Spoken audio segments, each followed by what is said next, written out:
16வது ஸ்லோகம் அருணஸ்வரூபம். கவீந்திராணாம் சேதக கமலவனபாலா தபருச்சி பஜந்தே யே சந்தக கதிதி தருணாமேவ பவதி விருந்தி பிரேயஸ்யாஸ் தருணதர சிங்காரலஹரி கபீராபீர்வாக்பீர் விதததி சதாம் ரஞ்சனமமீ. முந்தைய ஸ்லோகத்தை போன்று இதுவும் சாரஸ்வத பிரயோகத்தினதே ஆகும். அருணா என்னும் பெயர் கொண்ட இப்பராசக்தியானவள் தம் இதய கமலத்தினுள் பிரகாசித்துக் கொண்டிருப்பவளாம். பெயருக்கேற்ப உதயசூரியனை ஒத்த சிவந்த தேககாந்தியோடும் 8 திருக்கரங்களின் முறையே பாசம், ஈட்டி, கரும்புவில், மலர்கணைகள், அபய வரத முத்திரைகள், புத்தகம் மற்றும் ஸ்படிகமணிமாலை ஆகியவற்றை ஏந்தியவளும் சூரிய சந்திர அக்னி தத்துவங்களை முக்கண்களாக கொண்டவளுமாகிய இவ்வன்னை பிந்து என்னும் அமுதக்கடலில் வித்யாபீஜங்களை எழுதிய வண்ணம் விளையாடுகிறாள். அக்ஷரஸ்வரூபமான இவளின் உபாசனையால்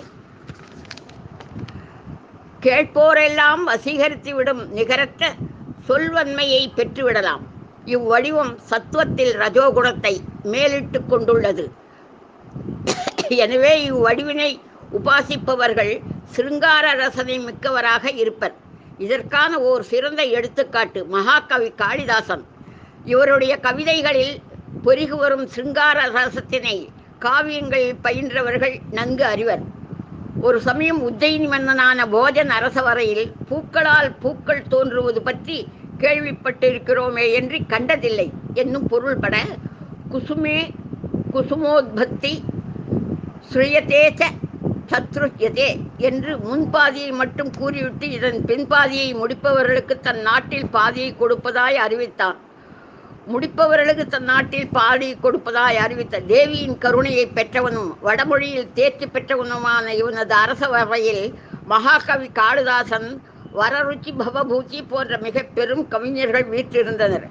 மன்னனின் ஸ்லோகத்திற்கான பிற்பகுதியை பாடி முடிக்க மற்ற எவருக்கும் இயலாது போன வேளை காளிதாசன் சற்றும் சிந்திக்காது தன் அருகில் அமர்ந்திருந்த அழகிய தாசியை பார்த்து பாலே தவ முகாம்போஜே திருஷ்டிம் இத்தீவரத்வயம் என பாடி முடித்தான். இதன் பொருள், பெண்ணே, உன் முகத்தாமரையில் இரு நீலோத்பல மலர்கள் காணப்படுகின்றன.